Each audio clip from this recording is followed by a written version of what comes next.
श्री भक्तमाल में 24 अवतारों की कथा में चौथा श्री नरसिंह अवतार की कथा। जब वराह भगवान ने हिरण्याक्ष का वध कर डाला था, तब उसकी माता दिति, उसकी पत्नी भानुमति, उसका भाई हिरण्यकश्यप और समस्त परिवार बड़ा दुखी था। दैत्येंद्र हिरण्यकश्यप ने सबको समझा बुझा करके शांत किया, परंतु स्वयं शांत नहीं हुआ। हृदय में प्रतिशोध की ज्वाला धड़कने लगी थी, तो उसने निश्चय किया कि तपस्या करके ऐसी शक्ति प्राप्त की जाए कि त्रिलोकी का राज्य निष्कंटक हो जाए और हम हमारा हो जाए। निश्चय कर लेने पर हिरण्यकश्यप ने मंदराचल की घाटी में जाकर के ऐसा घोर तप किया कि जिससे देवलोक भी तप्त हो गए। देवताओं की प्रार्थना पर ब्रह्मा जी ने जाकर के उससे अमृत छोड़ करके अन्य कोई भी मन चाहा वर मांगने को कहा। उसने कहा कि मैं चाहता हूं कि आपके बनाए हुए किसी प्राणी से मेरी मृत्यु ना हो। बाहर भीतर, दिन में रात में आपके बनाए हुए प्राणियों के अतिरिक्त और भी किसी जीव से, अस्त्र से, शस्त्र से, पृथ्वी या आकाश में कहीं भी मेरी मृत्यु ना हो। युद्ध में कोई भी मेरा सामना नहीं कर सके। मैं समस्त प्राणियों का एक छत्र सम्राट बनूं। इंद्र आदि समस्त लोकपालों में जैसी आपकी महिमा है, वैसी ही मेरी हो। तपस्वियों और योगियों, योगेश्वरों को जो अक्षय ऐश्वर्य प्राप्त है, वह मुझे भी दीजिए। ब्रह्मा जी ने एवं मस्तु कह करके उसके मांगे वर उसको दिए। वह अपनी चतुराई पर बड़ा ही प्रसन्न हुआ कि मैंने ब्रह्मा को भी ठग लिया। उनके ना चाहने पर भी मैंने युक्ति से अमृत का वरदान ले लिया। ये जीवन का स्वभाव है।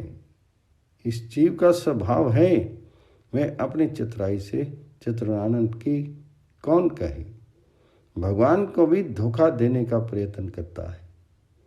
वैसे ही हिरण्यकश्यप ने भी अपनी समझ से मृत्यु का दरवाजा बंद ही कर लिया था, किंतु भगवान जी ने जब चाहा तो खोल ही लिया। वर प्राप्त करके उसने संपूर्ण दिशाओं, तीनों लोकों तथा देवता, असुर, नर, गंधर्व, गरुड़, सर्प, सिद्ध, चारण, विद्याधर, ऋषि, पितृगणों के अधिपति, मनु, यक्ष, राक्षस, पिशाचपति, भूत और प्रेतों के नायक तथा संपूर्ण जीवों के स्वामियों को जीत करके अपने वशीभूत कर लिया। इस प्रकार उस विश्वजित असुर ने अपने पराक्रम से संपूर्ण लोकपालों के स्थान छीन लिए। स्वयं इंद्र भवन में रहने लगा।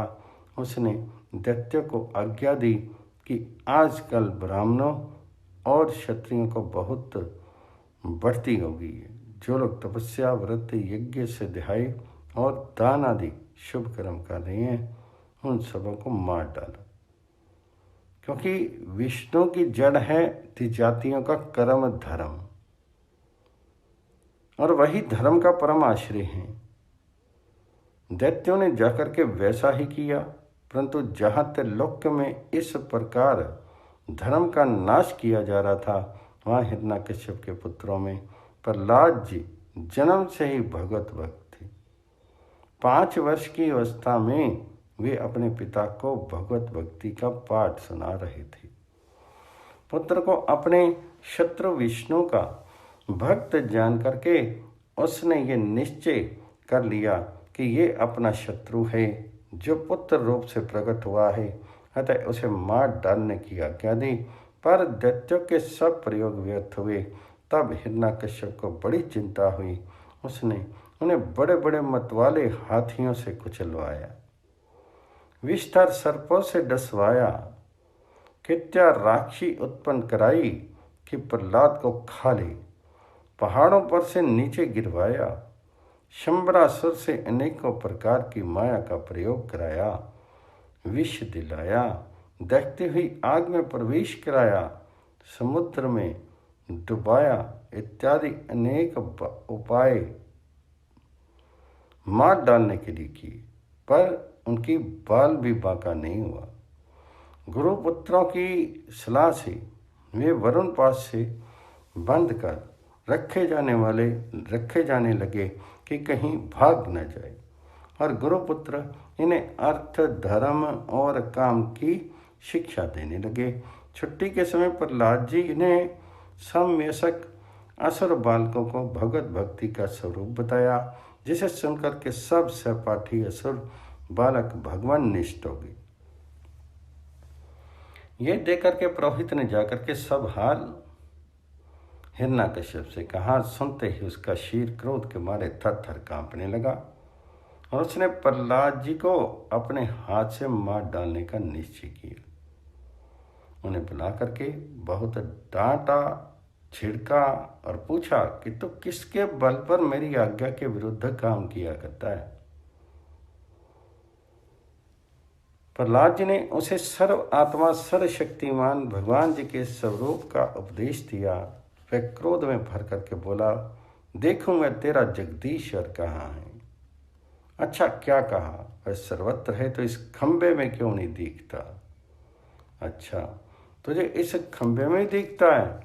मैं अभी तेरा सिर अलग करता हूँ, देखता हूँ तेरा वह हरि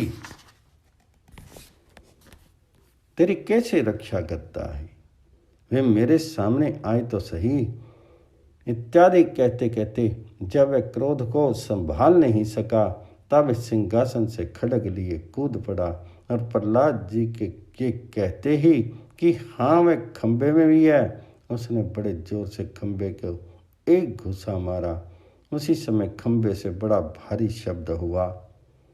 घुसा मारकर वह प्रहलाद जी को मारने के लिए झपटा था, परंतु उस अपूर्व घोर शब्द को सुन करके वह घबरा कर देखने लगा कि शब्द करने वाला कौन। इतने में उसने खंबे से निकले हुए एक अद्भुत प्राणी को देखा।